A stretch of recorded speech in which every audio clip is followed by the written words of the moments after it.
Good morning, Sunrunner. I'm Durgan Kale. And you got your main man Harrison right here. And from the Unbound, Ismir. And you're tuned in to Sunrunner Signal Live. It's been roughly a month and a half since the last proper release of the show. We've had plenty happen since then, most notably possibly being GreyPawn's departure from Sony. What do y'all see in this? Well, Durgan, I think this is a very clear case of, after 3 months, we will cover you in tangy barbecue sauce and feed you to Smedley.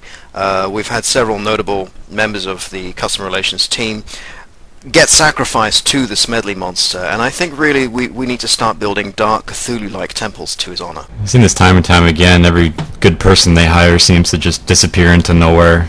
Tiggs, Thunderpants. Yeah, good old Thunderheart. CSR David S. from Sunrunner.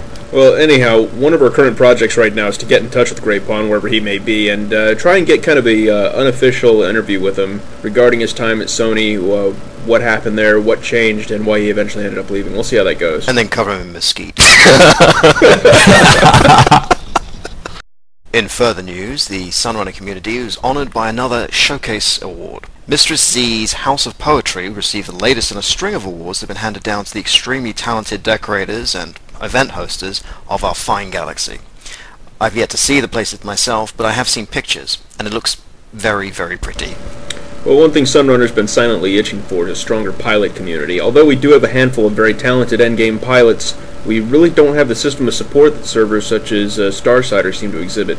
Without hopefully starting too many rumors, I can confirm that there is a project underway to make this a reality for our server as well. Plans are in the works to establish a space-oriented city here on Sunrunner, which will become a one-stop shop for anyone from initiate to ace to converge, converse, and find everything they need. The question at this point is, will it work?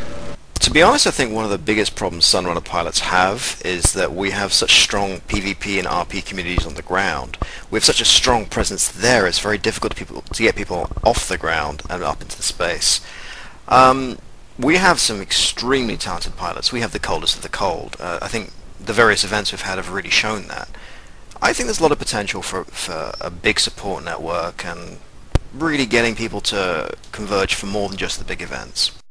And again, I think the main goal here is really going to be setting this up before Chapter 8 comes so that the system is already in place, it's already established, everyone knows how it works, they know that it works, and then come Chapter 8 and whatever changes that may bring, we'll be ready to adapt. Which gives us till roughly Christmas, which is when they're rumoured to be trying to get the chapter out for. So you heard it here, folks, let's get it done. Now we're going to take you to our other Trando for the Sunrunner Weather Report. This is such bullcrap. I mean, he's got me doing a weather report in a computer game. Oh no, it's raining on Dantooine. What do you want? Virtual umbrellas? You know what he's gonna have me do instead of this? Read the test center notes. They begged me to be on this show. Begged me. And now, they got me standing in a corner against some walls. They're not even walls. They're statues with periods on them. And they want me to tell you that it's snowing on Mustafar. Oh, screw this. I'm gonna go get a beer. Okay, and now it's time for our question and answer segment, Ask Ace.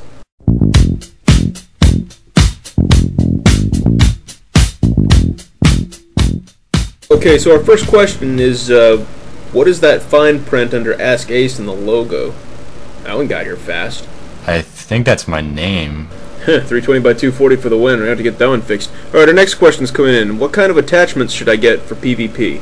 That's a pretty loaded one. What have you got? You can go into a lot of detail with this question, and different people will tell you a lot of different things. Well, there's a couple different ways you can look at it. You can stack health and action, or you can stack the other mods. Generally, when you're running like a naturally defensive profession like Jedi, I typically stack Constam, because the defenses are innately so big, especially when you're running saber block and things like that. Other professions that you might want to stack precision and things like luck and is probably bounty hunter or generally really any offensive profession. Personally, I found the best strategy to balance both aspects of them. On my spy, I actually have a setup of pretty balanced out stats between having an amount of health to stay up and having the right defensive mods. Keep in mind you can also stack end buffs and everything else with it too. Also, something you might want to check out is Badgersmacker's Combat Preparation Guide on the Game Guides forum. It goes into a lot of detail about what the mods mean and typical PvP setup. Okay, our next question. I think I'm really good at PvP. Put this in here. That's Not a question, genius. Genius of the day. Alright, the Genius of the Day feature will continue until the stupid questions stop. Be sure to send your good, legitimate questions to either Arison or me via in-game email or on the forums. We'll get to them in the next show. Okay, but taking a minute today for a more serious issue. Violence in the workplace, violence in schools, violence everywhere. What is causing this to happen, and what can we do to stop it? Ismir, you've got something for this note, right? I think I need to move the conversation away from this fake idea. We're in the least violent time in human history. You compare us with someone like the Romans, the apex of Western civilization. We've really become kind of, how can I put this, lame. And so that's why the next Unbound event will be Crack Toddlers. We're going to be getting 7 to 14 in teams of 2 or more. Kids, very young, very small, edged weapons. We'll be giving them... what? No, guys, you don't have to... Guys, you can put the guns down. Guys?